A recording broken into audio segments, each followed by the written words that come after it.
karya A.A. Nafis. Sejauh mataku memandang, sejauh aku memikir, tak sebuah jua pun mengadang. Semuanya mengabur seperti semua tak pernah ada. Tapi angin dari gunung itu berembus juga. Dan seperti angin itu juga semuanya lewat tiada berkesan. Dan aku merasa diriku tiada.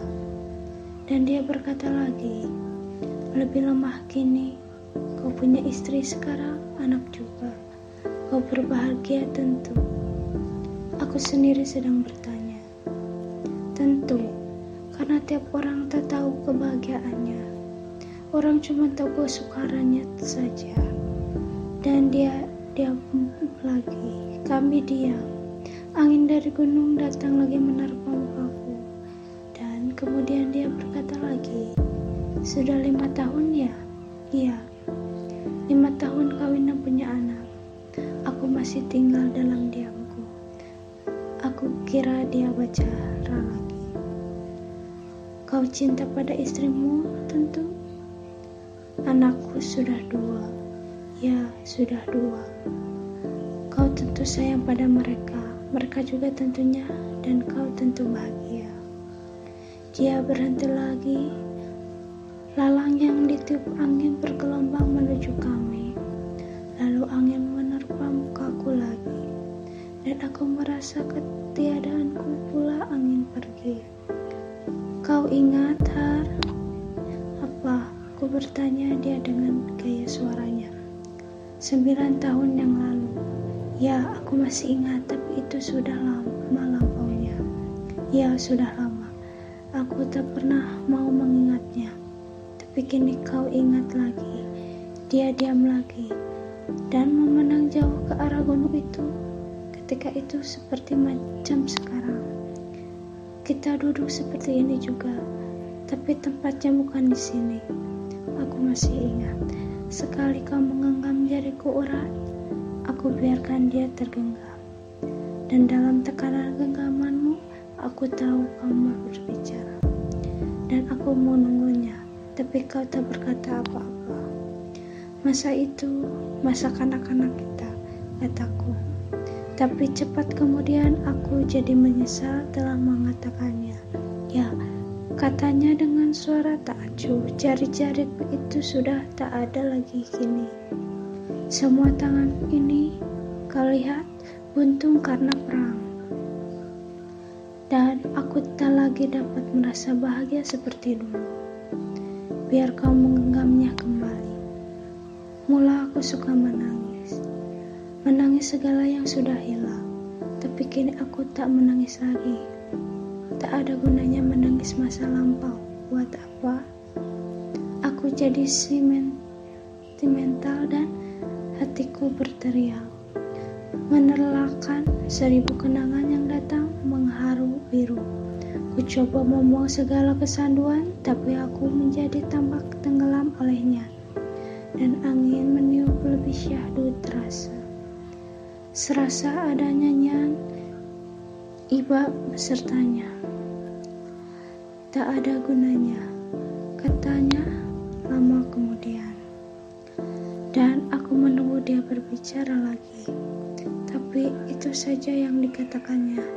Tadi terusnya, kedua tangannya yang buntung itu diancungkan ke depan, disilangkan, lalu digesek-gesekkan.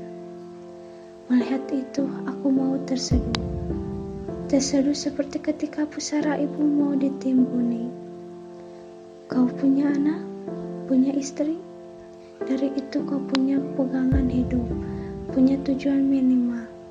Tapi yang terpenting kau punya tangan, hingga kau dapat mencapai apa yang kau mau. Sebagai suami, sebagai ayah, sebagai lelaki, sebagai manusia juga. Seperti yang kita omongkan dulu, kau dapat mencapai sesuatu yang kau inginkan. Alangkah indahnya hidup ini kalau kita lihat berbuat apa yang kita inginkan. Tapi kini kau tentu saja dapat berbuat apa yang kuinginkan. Masa mudamu habis sudah ditelan kebuntungan ini. Dan tangan itu diturunkannya lagi, Dia memandang lebih jauh melampaui balik gunung, dari mana angin meniup. Kala itu aku ingin mengatakan sesuatu kepadanya. Sebuah ucapan yang indah dan memberi semangat seperti dulu sering kuucapkan untuk anak buahku di front barat. Tapi bagaimana aku dapat mengatakan kalau sempat itu sendiri telah kulemparkan jauh pada suatu ketika. Dulu aku juga bukan, katanya pula, bahkan tercantik di front barat itu. Aku tahu semua orang mau menarik perhatianku. Semuanya mau mati-matian dan bekerja berat di depanku. Semuanya mau berjuang membunuh musuh demi mendekatiku. Tapi ketika musuh datang, aku kebetulan tak ada di sana. Mereka habis dari lari kehilangan keberanian. Kalau pemimpin yang datang dari front, di waktu tak ada perempuan, aku menjadi sibuk. Aku minta mengatur tempat tidur mereka, dan mereka mau pergi dicarinya aku dulu. Dijabatnya tanganku erat-erat, dan diucapkannya kata-kata yang indah berisi keharuan. Kami, atas nama pemerintah dan seluruh pemimpin perjuangan revolusi kemerdekaan, mengucapkan terima kasih kepada saudari. Kami sangat merasa bangga dengan adanya patriot wanita seperti saudari, yang selamanya menyediakan waktu untuk memberi semangat kepada prajurit kita.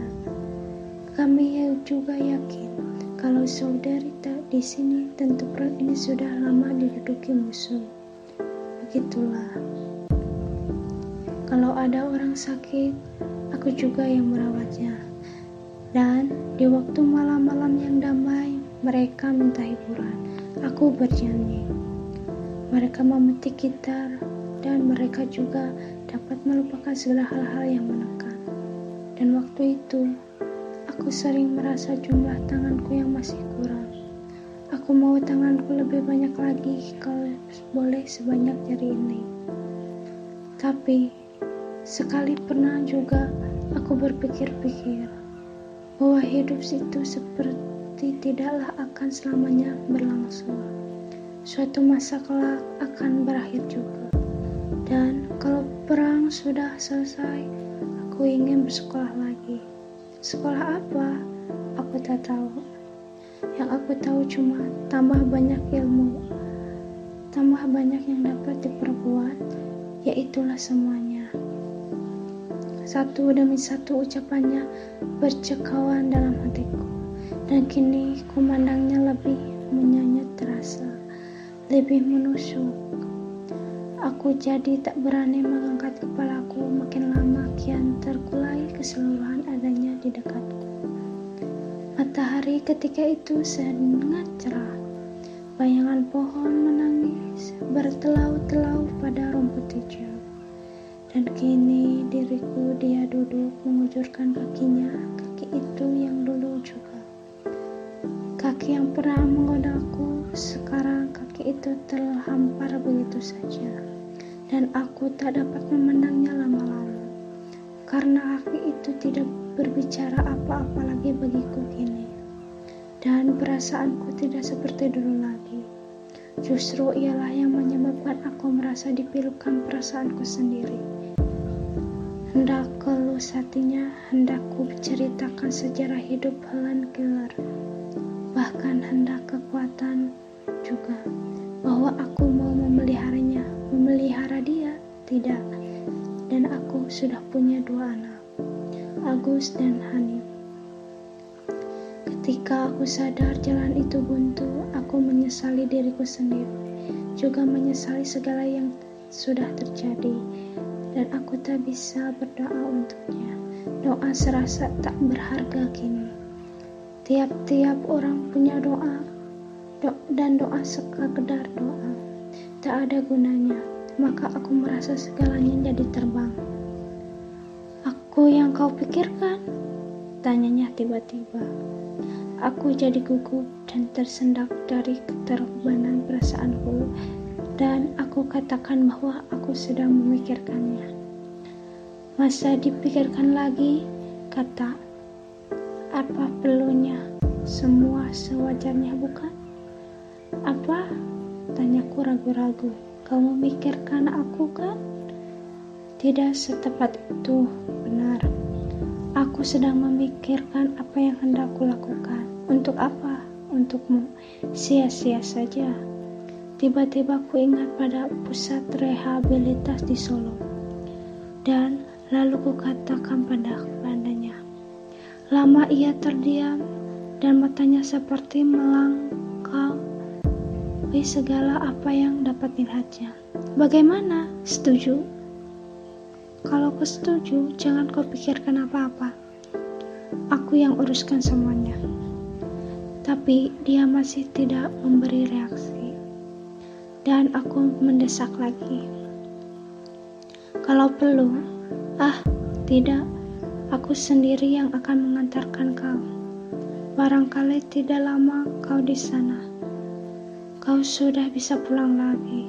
Dan selanjutnya kau sudah bisa berbuat sesuatu lagi seperti dulu. Lalu ia memandang padaku dan tersenyum. Tapi senyumnya itu menusuk hatiku, aku jadi gugup. Mengapa kau tersenyum? Tanyaku dalam kehilangan keseimbangan diriku. Mungkinkah orang seperti aku ini dapat berbuat sesuatu? Tanyanya dengan suara yang lain sekali, bunyinya begitu pahit. Dan aku jadi ragu-ragu untuk meyakinkannya lagi. Lalu aku pura-pura tak mendengarkan apa katanya. Aku beri dia semangat yang bernyala-nyala, yang aku sendiri pada dasarnya sudah tak percaya aku akan semangatku sendiri. Dan dia tahu itu rupanya. Kau sendiri tak yakin dengan ucapanmu. Bagaimana mungkin aku meyakinkannya? Katanya. Tapi sedikitnya, kau lebih bisa berbuat banyak nantinya. Ya, tentu saja. Seperti juga kan? Seperti dulu, seolah-olah kalau tidak ada aku, semuanya seperti tidak ada sempurna. Semua pekerjaan seolah takkan selesai. Semua orang memerlukan tenagaku, semua orang jatuh cinta padaku. Semua orang haus akan segala yang daku. Tapi setelah itu apa lagi? Aku tak merasa terpaan angin dari gunung itu lagi. Yang kurasakan terpaan ucapannya pada mukaku. Karena terasa sebagai umpatan yang pahit tapi dicelup dengan tengguli. Kau kasihan padaku bukan? Kenapa tidak? Ya, tentu saja kasihan padaku. Karena kau merasa berdiri di tempat yang sangat tinggi, sedang aku jauh di bawahmu. Lalu dari tempat yang itu, kau memandang kepadaku. Oh, langkah kecilnya kau, Nun, katamu. Aku mau membantah, tapi sebelum aku dapat memilih kata dia berkata lagi, seperti tadi saja. Kalau bukan aku yang menyapamu, aku takkan tahu siapa aku, bukan? Sedang mata pertamamu melihat aku tadi. Kau seolah melihat pengemis yang jijiki. Alangkah cepatnya segalanya berubah. Dia lebih cepat lagi seseorang melupakan seseorang lainnya, meski pernah orang itu dicintainya. Aku ingin memandangnya tepat, hendak mencoba menyatakan bahwa segalanya mempunyai alasan-alasan tertentu. Ingin aku menentang matanya, hendak meyakinkannya seperti pernah kulakukan dulu kepadanya. Meski bagaimana aku tahu kau baik, katanya lagi. Ninun, Uninun, tiba-tiba seorang gadis kecil memanggil, dan panggilan yang tiba-tiba itu mencairkan impitan yang memberat antara kami. Kemana, Uninun? Melelar saja. Tidak tahu di buntung awal. Gadis kecil berkata lagi sambil memandang padaku dengan curiga dan kebencian. Aku jadi kaget. Kalau gadis kecil semanis ini bisa bertingkah begitu terhadap Nun. Inikah lingkungan hidup Nun? pikirku. Di mana sedari kecil anak-anak telah memandangmu sebagai manusia tak berguna, manusia yang sial. Kupandang wajah Nun yang berubah-ubah, tapi cepat-cepat disembunyikannya wajahnya itu dari pandanganku. Nenek memanggil, "Cepatlah!" Gadis itu memamer lagi. "Tolong tegakkan aku mau ke nenek." Nun berkata padaku dengan suara dalam lehernya, dan ku tolong dia berdiri. Tapi waktu itu aku jadi sentimental lagi melebihi tadi. Nenek sudah tua benar, sudah lupa segalanya selain aku. Dan kalau aku tadi di dekatnya, nenek merasa kehilangan nyawa. Katanya pula dan lalu pergi meninggalkan aku yang tercenung. Ketika ia mau membelok ke arah jalan raya, ia membalikkan badannya lagi ke arahku dan berkata pula, "Nenek tak bisa berpisah denganku. Antara kami berdua ada perpaduan nasib." Dan nenek ini memiliki hidup lebih lama karena dia tak membiarkan aku hidup sendirian. Dia melangkah lagi. Tapi sebentar, kemudian dia memaling lagi dan berkata, "Tapi kalau nenek sudah tak ada, aku juga tidak memerlukan apa-apa pula." Lalu dia melangkah, tapi semua dia hilang di balik belukar yang bergoyang ria ditiup angin dari gunung itu. Kukatakan kepadanya, "Besok aku datang lagi ke sini, Nun."